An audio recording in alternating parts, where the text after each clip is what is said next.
অগ্নি আজকে এতে তোমার উম, 70 হইল। তা চলো না, ঠাকুর দেখে আসি দুজনে।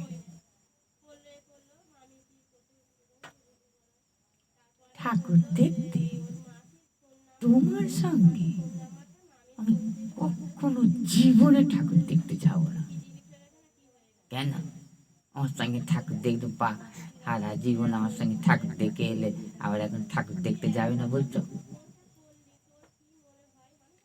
ঠাকুর দেখতে যাব না এই কারণে, আগের বছরে মনে নেই আমি কি সুন্দর করে সাজিলুম গুজিলুম, কুচি দিয়ে শাড়ি পরে তোমার সঙ্গে ঠাকুর দেখতে গেলুম কত সুন্দর করে। আর তুমি ঠাকুর দেখতে গিয়ে মেলায় গিয়ে, হ্যাঁ, কত সুন্দর সুন্দর খাবার টাবার সব বিক্রি হচ্ছে, কোথায় আমায় খাওয়াবে, আমি খাবো বছরে একটা দিন আনন্দ করে। গিয়ে দেখি না একটা চায়ের দোকানে ঢুকেছি, জম্মে চা খাইনি, চায়ের দোকানে ঢুকে উনি আমাকে চা খাওয়াবেন পুজোর সময়। হ্যাঁ গো গিন্নি, বয়সটা তো আমার অনেক বেশি তোমার থেকে। তোমার একটু কম বয়স, আমার একটু বেশি বয়স। তা আমাদের কি এখন ওই পুজোর ভালো ভালো সব খাবার খেয়ে পেটে সহ্য হবে?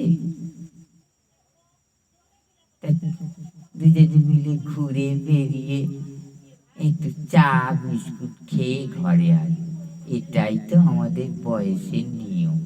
আমাদের এখন এই ভালো মন্দ খেলে কি সয়? তোমার তো সয় না, আমার তো সয়। দেখো গিন্নি, তোমার জীবন আমার সঙ্গেই বাঁধা সারা জন্মে। তাই আমি যা খাবো তুমিও তাই খাবে, এটাই তো নিয়ম। না না না না না, এই পুজোর সময় সব এত সুন্দর খাবার টাবার সব ফেলে রেখে আমার চা খাবার কোনো স্বাদ নেই। আর দয়া করে কখনো তোমার সঙ্গে ওই ঠাকুর দেখতে যেতে আর বলো না, কেমন বুড়ো?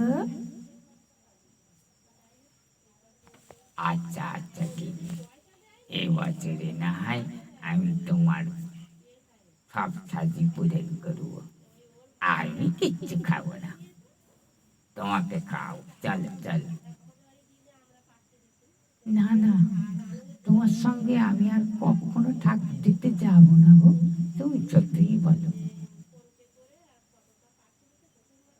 বাবা, বছরে একটা দিন আসে, কি ভুল করলুম, আমি আমার পথে চললুম, উনি ওর বেপথায়। ঠিক আছে, দেখাই যাক, পুজো আসুক।